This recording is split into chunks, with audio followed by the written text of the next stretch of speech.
Ri, Ri, Ya, offline cut udah kelar belum? belum nih Mas dah, nanggung, dikit lagi.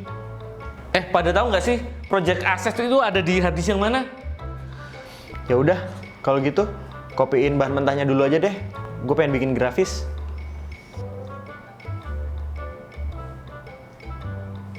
Sejam ya Mas ngopinya?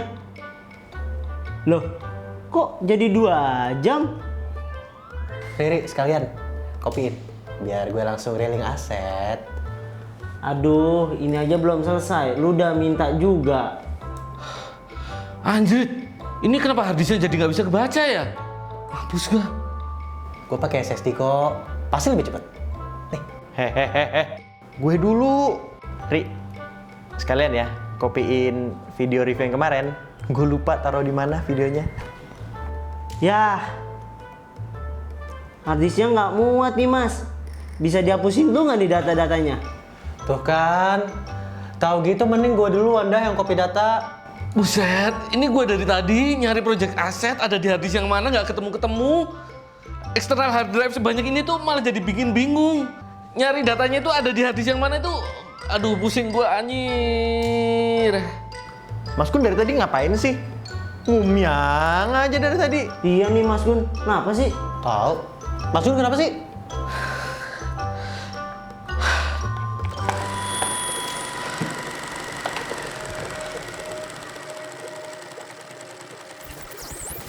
Halo rock and roll shooters, nggak mau kan kerjaan kalian jadi lama selesainya, apalagi sampai lewat dari deadline? Kayak video yang tadi itu. Perkara transfer data editan pas lagi round tripping bisa nunggu sampai berjam-jam copy datanya. Belum lagi kalau nggak punya SSD eksternal, adanya hard drive biasa. Pasti makin lama itu copy datanya. Nah udah gitu, di Urok Studio ini, syutingnya selalu pakai format ProRes atau bahkan RAW. Pasti bahan mentah untuk satu project review saja bisa sampai 300 GB atau lebih tergantung dari durasi reviewnya. Lalu bagaimana caranya supaya round tripping atau lalu lintas datanya itu bisa lebih simpel ya? Dan bagaimana agar mencari data yang dibutuhkan itu jadi lebih mudah, bisa diakses dari mana aja dan aman karena ada dukungan proteksi data. Nah, di sebelah saya ini sudah ada kotak ajaib dari Synology. Ini apa? Ada yang tahu? Taulah ya, soalnya udah ada ditulis di judul. Oke, kalau gitu langsung aja kita ulas NAS 1520 Plus dari Synology ini. Biar teman-teman tahu kenapa NAS ini sangat membantu pekerjaan kami sebagai content creator ataupun sebagai video editor.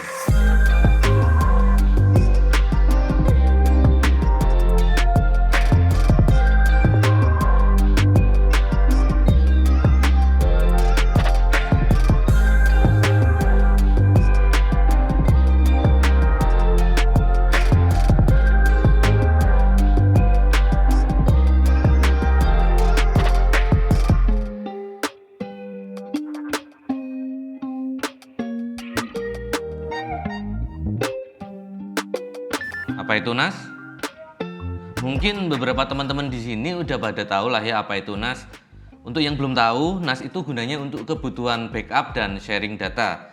NAS adalah singkatan dari Network Attached Storage, sebuah penyimpanan eksternal yang dapat diakses menggunakan jaringan internet selayaknya penyimpanan berbasis cloud seperti Google Drive, Dropbox, dan iCloud. Nah, kalau Synology sendiri adalah perusahaan yang membuat NAS sistem itu sendiri. Lalu bedanya NAS dengan DAS seperti yang di PC Castellan ini apa ya? Tidak seperti DAS atau Direct Attached Storage yang harus bergantung pada satu komputer, NAS mempunyai operating system sendiri, makanya punya aplikasi-aplikasi yang bisa diinstal di dalamnya untuk productivity.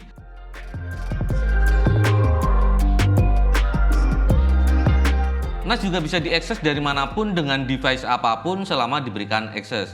Karena NAS punya operating system sendiri, NAS ini tentunya punya spesifikasi hardware. Seperti Synology DiskStation DS1520 Plus ini memakai CPU Intel Celeron J4125 4-core 2.0 GHz dan RAM-nya 8 GB DDR4. Kenapa sih nggak pakai cloud service seperti Google Drive saja?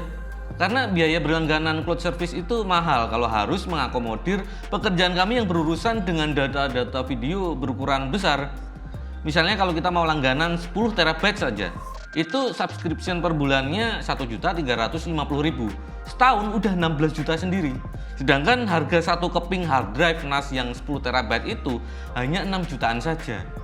Belum lagi kalau mau sharing pakai Google Drive, harus upload dulu dan bakal makan waktu lama sekali kalau untuk sharing data video yang berukuran besar. Sedangkan jika memakai NAS, selama dalam satu kantor semua komputernya berada pada satu lokal network yang sama, maka NAS akan terdeteksi sebagai network storage yang mana akan jauh lebih cepat akses datanya karena tidak perlu upload dan download lagi dari cloud. Selain itu, keamanan data kita akan lebih terjamin karena data tidak disimpan di cloud service pihak ketiga. Jadi, privasi data kita harusnya lebih terjamin lah ya. Teman-teman mau share file ke klien seperti layaknya pakai cloud service? Pakai Synology NAS juga bisa kok share data ke klien untuk diakses dari mana aja.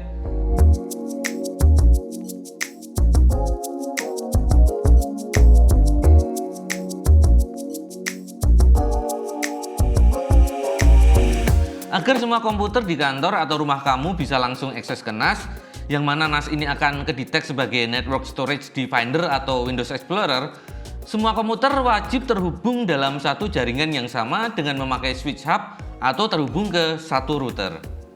Sesusah atau semudah apa sih setup NAS itu? Harus ada hard drive-nya dulu ya kalau mau install NAS. Dan harus memakai hard drive khusus untuk NAS karena butuh hard drive yang punya durability lebih baik daripada hard drive biasa yang ada di komputer kamu. Synology NAS dan komputer yang dipakai untuk install harus terhubung dalam satu lokal network dengan domain yang sama. Lalu ketik find.synology.com di browser. Kemudian install DSM atau Disk Station Manager. DSM ini adalah nama operating systemnya Synology NAS.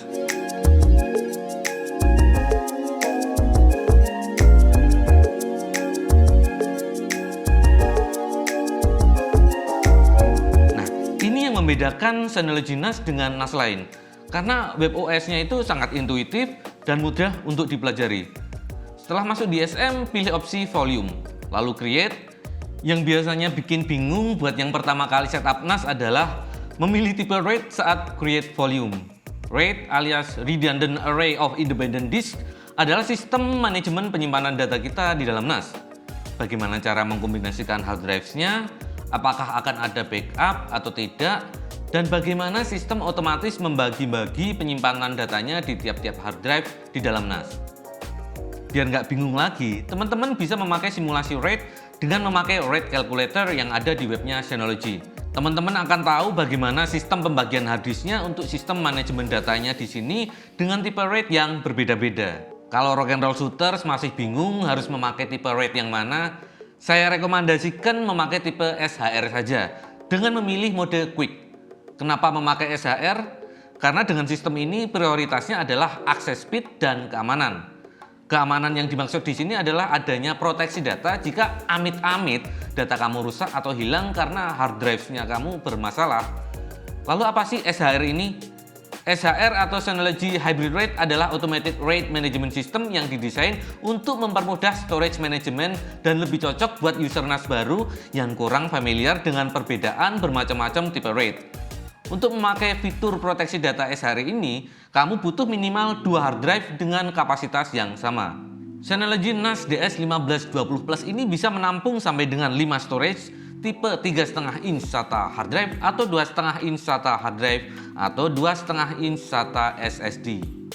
Di sini saya sudah ada 5 hard drive kosong khusus untuk NAS yang sudah saya pasang di Synology DS1520 Plus ini.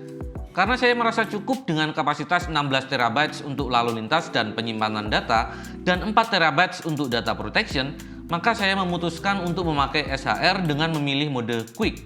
Jika kamu sudah selesai create volume, jangan lupa untuk create new share folder di control panel agar kamu bisa share data-data kamu yang ada di NAS ini.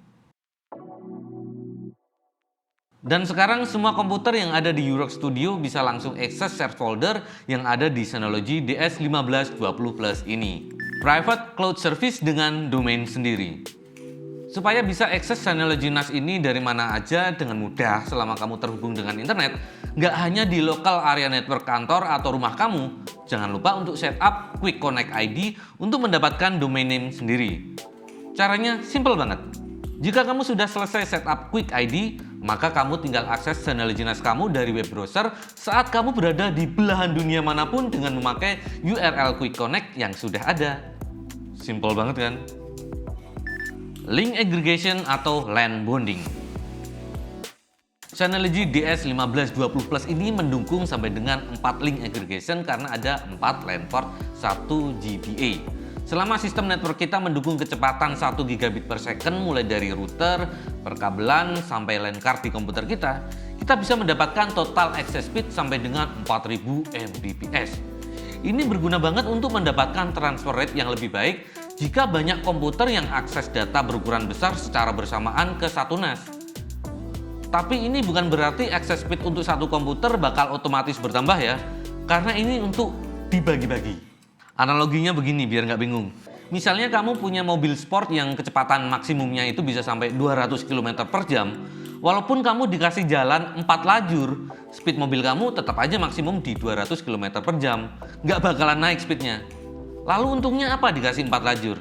Ya untungnya kamu tetap bisa ngebut sampai 200 km per jam juga tanpa hambatan kalau misalnya ada 3 mobil lain yang berjalan beriringan dengan mobil kamu.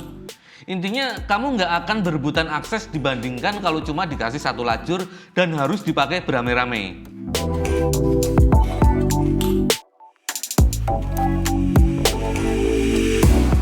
Kamu bisa set link aggregation ini dengan masuk ke control panel, kemudian pilih network, kemudian pilih network interface, dan create bond.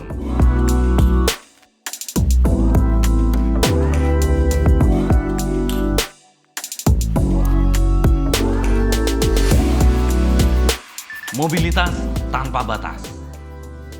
Kita bisa download aplikasi Synology Drive Mobile App untuk iOS dan Android untuk kemudahan akses di smartphone kamu. Dan jika mau menginstal Synology Drive Client di masing-masing komputer, maka kamu akan bisa secara otomatis sinkronisasi data dan folder di komputer dengan data dan folder di NAS untuk keperluan backup. Anyway, kamu harus install Synology Drive Server di Package Center untuk sync folder seperti Google Drive Sync dan akses data via Synology Drive Mobile App.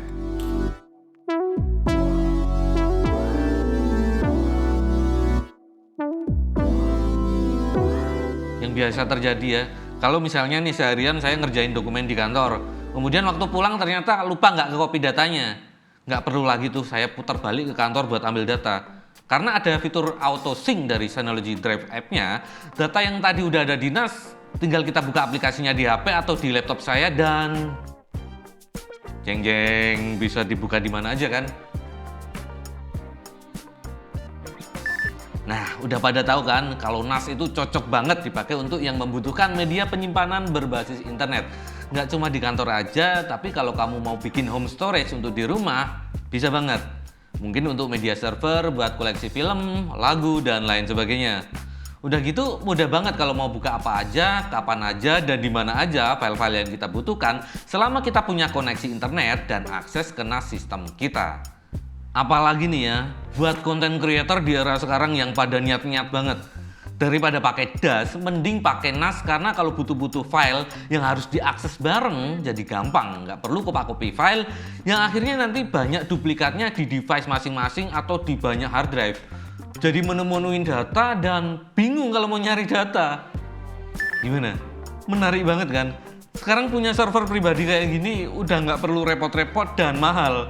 Bahkan kalau rock and roll shooters nggak butuh yang 5B seperti ini. Misalnya cukup pakai 4B atau bahkan 2B. Ada kok variannya dari Synology. Cek aja di websitenya. Barangkali ada yang mau tanya atau misalnya diskusi seputar NAS ini, silahkan tulis di kolom komentar yang ada di bawah. Tapi ada syaratnya. Harus like video ini dan subscribe channelnya dulu biar kami bisa upgrade storage lagi dari AdSense. Mata duitan banget deh dari kemarin. AdSense mulai dikejar. Loh, kan bener Mas Da. Kalau kita AdSense-nya naik, kan kita semakin semangat untuk konten. Kalau semakin semangat konten, butuh semakin banyak storage kan buat nyimpen datanya, ya nggak? Makanya like, komen, subscribe, dan share video ini ke teman-teman kamu. Oke? Sampai jumpa di video berikutnya.